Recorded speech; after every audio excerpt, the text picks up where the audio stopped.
na ako, sabi ni doktor, which is statement mo na hindi magandang recovery mo, di ba? Bulong mo sa apo mo, I will change my lifestyle, my evil lifestyle, mga palangga. Oh, yun ang gawin mo. Hindi mo, boying, madadala sa hukay ang lahat ng kaperahan. Ni 5 wala tayong madadala. Pero kung magbago ka ngayon, maging tapat ka sa Pilipino, tatanggapin pa naman. Pagpatawad tayo, di ba? At least, kung mag-resign ka na at i-enjoy mo ang buhay mo with your family, then, baka mapatawad ka pa namin. Hoy, hoy, hoy, hoy, hoy, hoy. Bumisig ka na, Pinoy. Hoy, hoy, hoy, hoy. Exactly talaga. Tama ang point mo. Yun na nga eh. Sa bagay, manang-mana kay Kuting. Si Kuting, di ba, umarte naman na, inaratay siya. Di ba? Siya naman umarte ng inaratay.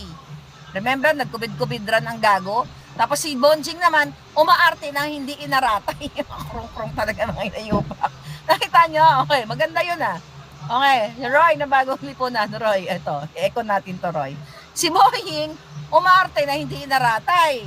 Okay? Si Kuting, umarte na inaratay. Diba? Sarap na pagjuntog ng mga jutang Jeremes. Right? Hindi niya mapapatawad kay Bantag at Tevez, sabi ni AZ. Yeah. Ayun na nga, at sa kanyang mga kayupan, etchos lang yun, palangga. Ikaw naman. Joke-joke lang. Ay naman na, mag-joke-joke lang, palangga. Hindi talaga siya mapapatawad sa mga tao na nirobo niya. Bagong lipunan kasi mga kasinghutan, ha. Nakita ko rin si Boying. Actually, may picture kami niyan ni Boying Remulla na never ever kong i-post, pero merong may hawak ng picture, niloloko nga ako eh. Sabi sa akin, may picture kami nung May 9, nung secret counting sila, you know that already. Sabi nitong kachika boom boom ko na may hawak ng picture, yung kumuha, bina-blackmail ako. Sabi sa akin, Marlica, tignan mo tong picture nyo ni Bonjing. Popost ko na ba?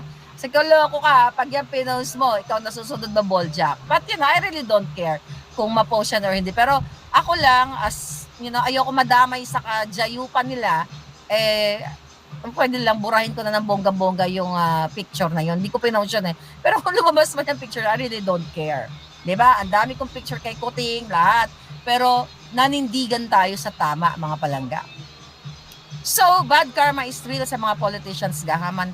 Ako naniniwala ako na may Diyos na mamamagitan sa ating lahat at ilulubog ang mga hudas, ang mga taksil sa ating bayan.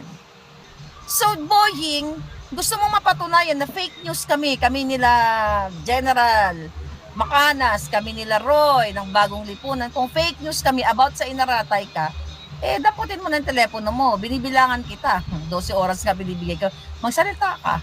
Pakita mo kung namumula ka o namumuti ka or what. Kasi yung itsura mo, dapat mo nang magpahinga. Magpahinga ka na dahil masyonda bells ka na. At nagkakasakit ka na. So, hindi ka na nagpa-function well sa iyong nagpa-function well sa iyong pagiging evil. Diba? So, binulong sa akin ng kamag-anak mo, Bonjing, na you are, ganyan-ganyan. Kung nasa 50-50 ka, kung magre-resign ka or what. So, ako ay advise, mag-resign ka na dong. Mag-resign ka na, walang mangyayari sa pagpupumilit mo. Diba? Pinipressure ka ni Lisa sa inyong mga transaksyon. Pinipressure ka. At niloloko nyo taong bayan. Resign na. Spend mo na yung time mo sa pamilya mo. At spend mo na, isoli mo sa amin yung mga pinagkakamkam ninyo. Lahat ng nakamkam mo sa mga negosyo nyo na naka-attach sa gobyerno, isoli nyo na sa taong bayan. Dahil yung bunganga ko, pupunta ako sa may nagsabi sa akin na para mas powerful daw yung bibig ko, pag-aaralan ko yung mga ora-orasyon. Sayang naman, Boying, yung Okada, padulas, ha, sabi ni Bagong Lipunan. Truly, ayan, dumilim na ang langit. Pinadilim ni Boying, madilim din kasi mukha ng hitad eh. Madilim ang madilim na, malamig pala yun. Alright? Ulit-ulitin ko, kung wala kayo, tangina wala tong laban na to. 'Di ba? Pagtatawanan tayo ng mga kalaban natin kung ang sinasabi natin dito ay kasinungalingan. But, mga kababayan, nagiging intense. Nagigain tayo ng traction sa bawat Pilipino dahil nararamdaman nila at lahat ng, sabihin na natin yung iba kong mga sinasabi hindi pa nagaganap, sabihin na natin 95% ng expose ko dito mga palangga ay nagiging balita. Kaya naman gigil sila, di ba? Papadala sila ng tirador dito sa Amerika, magtatanim si Lisa ng kaso, hahanapin ng mga puting ahas, papalitan ni Kuting ang PSG niya. Di ba? Naalarma na ngayon, may nakarating na naman sa akin na chika boom boom. Nagwawala na naman sila. Nakarating kay Maharlika yun! Mga ganyan drama nila. Sorry na lang kayo.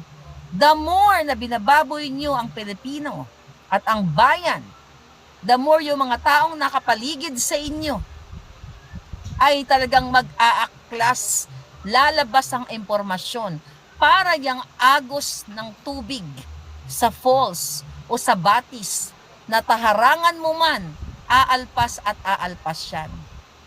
Diba? So yan ang magaganap sa inyo. Kaya kayo, ikaw, Kuting, Bonjing, lahat kayo mga hindot kayo, mga ginayupak, tamang hinala, tamang praning na kayo. Alam mo, napakadali lang. Alam mo yung anong solusyon? Para hindi kayo ganyan kuning-kuning. Paraning, aning. Alam mo anong gawin nyo? Okay? Huwag kayo gumawa ng kababuyan.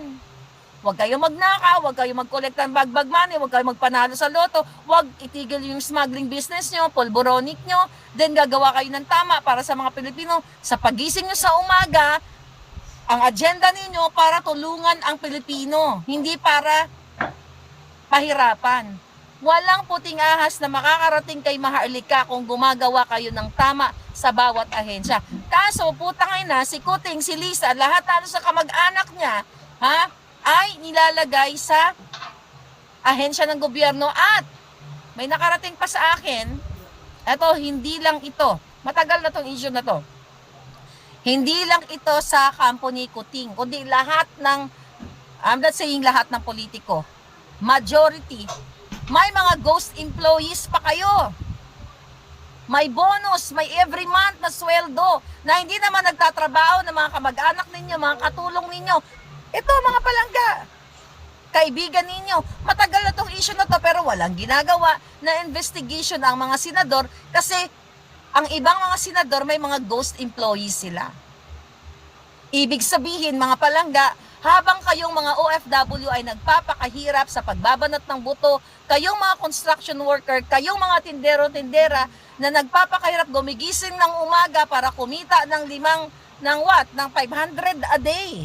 Para maibsan ng kahirapan, itong mga kamag-anak ng mga senador, ng mga kongresista, ng mga sa bawat ahensya, ng ahensya ng gobyerno, ay sumusweldo ang kanilang mga jubet, ang kanilang mga pinsan, kamag-anak, kaibigan. So kaya talagang ang taong bayan ay parang uubusin talaga nila yung dugo nating lahat. Imagine mo, kwentahin nyo na lang. Let's say for example, monthly. Ipagpalagay mo na lang 15,000. Ilang 15,000? Ilang 15,000 o 20,000 kunyari na sweldo? Sabi mo na 10,000 sa mga ghost employees nila. Yan, Bonjing, alam na alam mo yan. Hindi nagtatrabaho pero sumisweldo.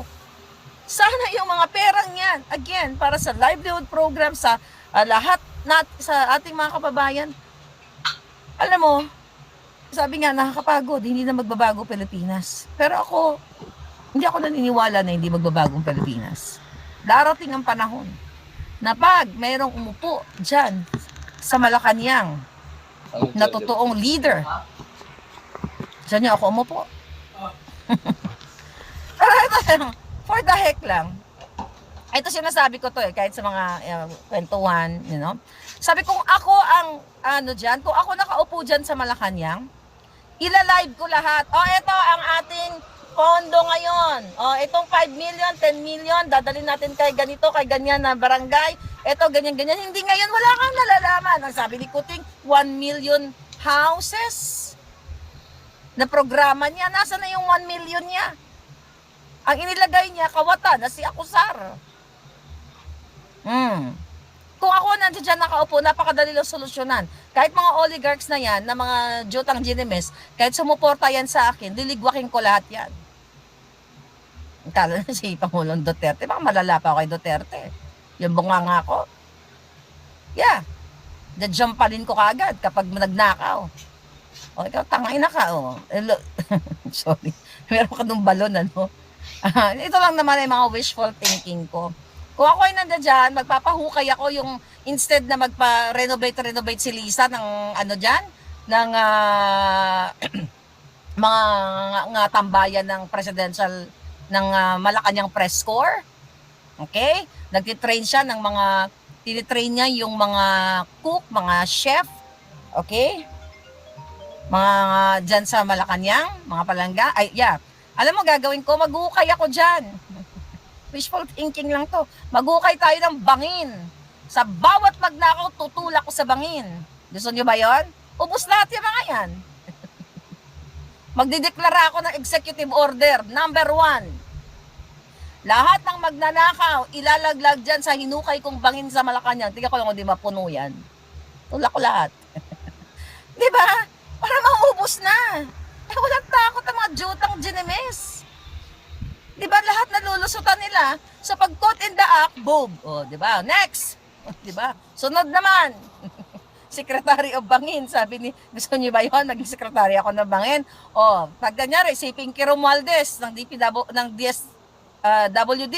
O, nakita, nag-mark up. Next, tulak. O, sino pa? Si Romualdez, lahat yan, sasakupin ko lahat. Kaya wag niyo ako papuntahin sa Malacanang, mauubos silang lahat. Right? Nakakaloka. Okay.